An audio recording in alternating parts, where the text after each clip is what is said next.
guess we have a new building, but we could use a stage that is a little bigger so that we don't have to carry the podium. But thank you all. Thank you all for being here. Thank you for a wonderful panel that I think it was the best way to start this day. So my name is Joseph Lemoine. I am the Senior Director of the Freedom and Prosperity Center here at the Atlantic Council.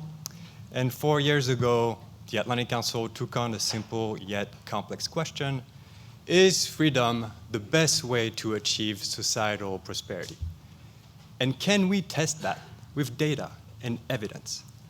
You heard it already. What sounds easy at first is not that straightforward. I think it's fair to say that all of us as human beings, we aspire to be free and prosperous. But in many parts of the world, government leaders argue that freedom is actually not the way forward. They argue that controlling their own people's liberties, personal, political, economic, is a faster way and maybe safer path to wealth and prosperity. So for about 3 years, a dedicated team of scholars and policymakers here at the Atlantic Council Freedom and Prosperity Center, took on this difficult question: does freedom lead to prosperity? The first step was to define what we mean by freedom and prosperity. So prosperity, that's the goal. It is the destination.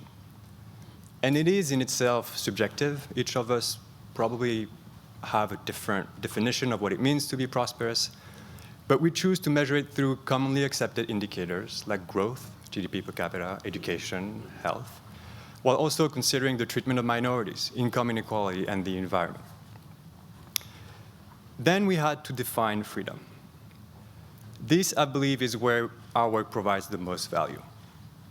We found that to achieve prosperity, or even just economic growth, if you disagree with our definition of prosperity, countries need 3 things: political freedom, economic freedom, and the rule of law. So that's our definition of freedom. To demonstrate this, we created a set of indexes, the Freedom and Prosperity Indexes. For those here, if you go outside, there's a big TV. You can play around with the data and explore everything. Everything is available online. For those online, you can find the website on the events page.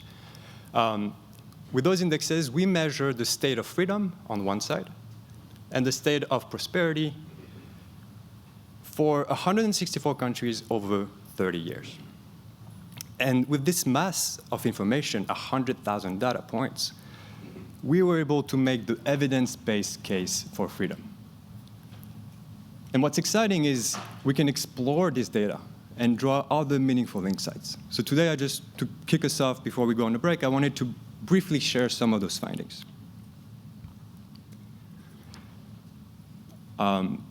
Since 2012, overall global freedom, so simple average of the 164 countries for which we have data for, since 2012, it's been plateauing and declining after COVID. But if we look at the subcomponents, the 3 pillars that we described, we see a pretty clear picture. Economic freedom has continued, but it is mostly driven by the improvement on women's economic rights. The other sub-indicators actually were pretty flat.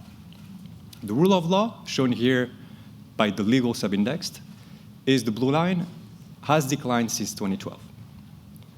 And political freedom has simply collapsed around the world, bringing back the world to a 24-year low, and that's the green line on this chart.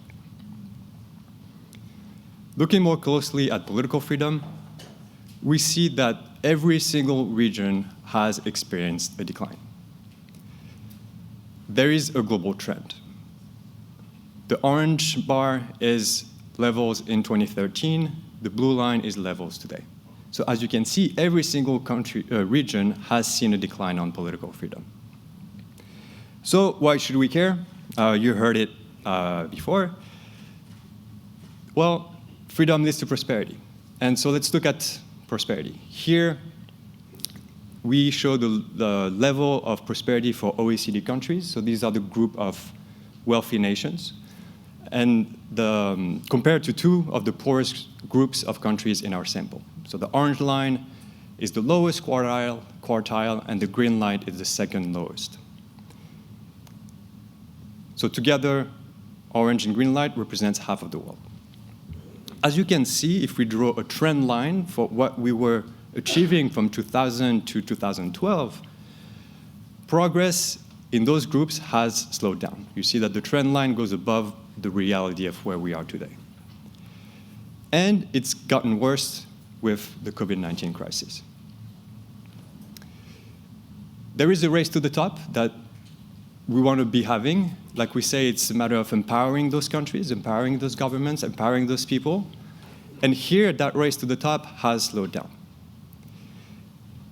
And you heard it, there is a clear link between this declining freedom and the slowdown that we're witnessing in prosperity. In fact, our research shows that the two are not only strongly correlated, but freedom leads to prosperity. This chart, the horizontal line, shows the years.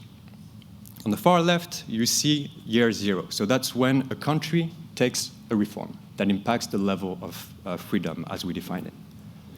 The vertical axis is the impact on prosperity.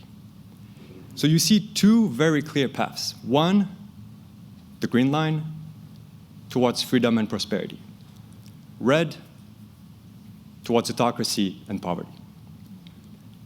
And on both paths, there is a cumulative effect, or snowball effect.